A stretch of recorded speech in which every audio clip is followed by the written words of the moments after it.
Third Vampire Studios presents Mumbai के थाने इलाके में तलाव पाली के पास एक कॉल सेंटर है जिसका नाम है स्टार कॉल सेंटर। उस कॉल सेंटर से आपको पूरे तलाव पाली का सुंदर नजारा दिखता है।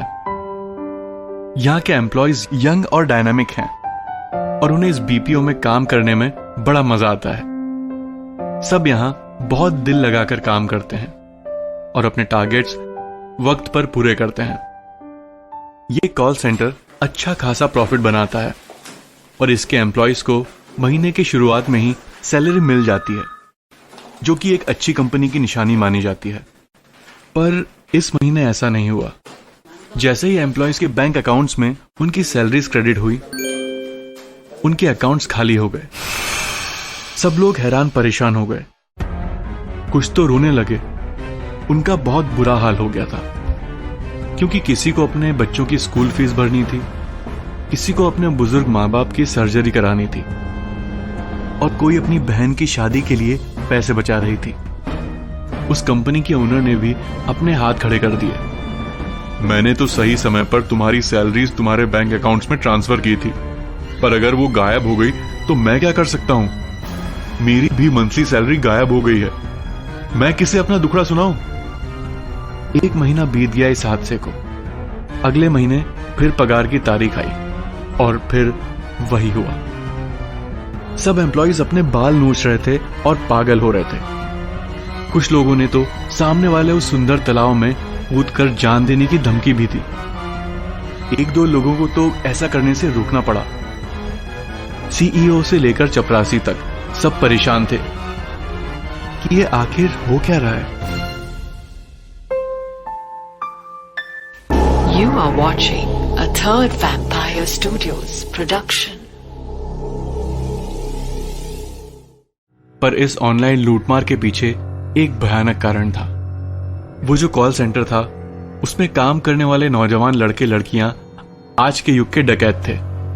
वो गोली चलाते हुए घोड़ों पर आकर घरों को नहीं लूटते, बल्कि ये डकैत फोन से कॉल करके बहला फुसलाकर ओटीपी मांगकर बैंक अकाउंट्स खाली करके लोगों के घरों को बर्बाद करते। इस चक्कर में उन्होंने सैकड़ों मासूम मिडिल क्लास लोगों के, पेंशन पाने वाले बुजुर्गों के और स्कॉलरशिप पर पढ़ने वाले विद्यार्थियों के बैंक अकाउंट्स खाली कर दिए थे। ऐसे ही एक मिडिल क्लास बंदे का बैंक अकाउंट उन्होंने खाली कर दिया था, जिसका नाम था दिलीप दामोदरन। दिलीप ने बड़ी मेहनत करके अपनी खुद की ब्रेन सर्जरी के लिए 15 लाख रुपए जमा किए थे। पर एक दिन किसी ने उसे फोन पर डराया कि उसका डेबिट कार्ड ब्लॉक होने वाला है और अगर वो ये चाहता है कि ऐसा न हो तो वो अपने फोन पर आए हुए ओटीपी को शेयर करे और अपना डेबिट कार्ड रीएक्टिवेट करे। तभी दिलीप सोकर उठा ही था और अपने पूरे होशो आवाज में नहीं था और उसे फिर कोई परेशानी भी नहीं चाहिए थी, इसलिए उसने अपना ओटीपी शेयर कर दिया। अगले 15 मिनट में उसके बैंक अकाउंट से पूरे 15 लाख साफ हो गए और उसके साथ मिट गई उसकी जिंदा रहने की सारी उम्मीदें।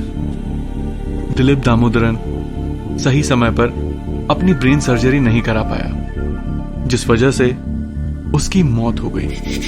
पर उसकी आत्मा को यह नाइंसाफी मंजूर नहीं थी और उसने बदला लेने की ठान ली। उसने उन ऑनलाइन स्कैमस्टर्स को ढूंढ निकाला और उन्हें मजा चखाया। अपनी मीठी बोली से लोगों को बर्बाद करने वाले उन स्कैमस्टर्स की आंखों से अब खारे आंसू बह रहे थे। मगर उनका ये हशर करने वाले दिलीप दामोदरन के बदले की आग ठंडी नहीं हुई थी। वो अब बस अगले महीने का इंतजार कर रहा था। Hit like and subscribe to our YouTube channel. You will, won't you?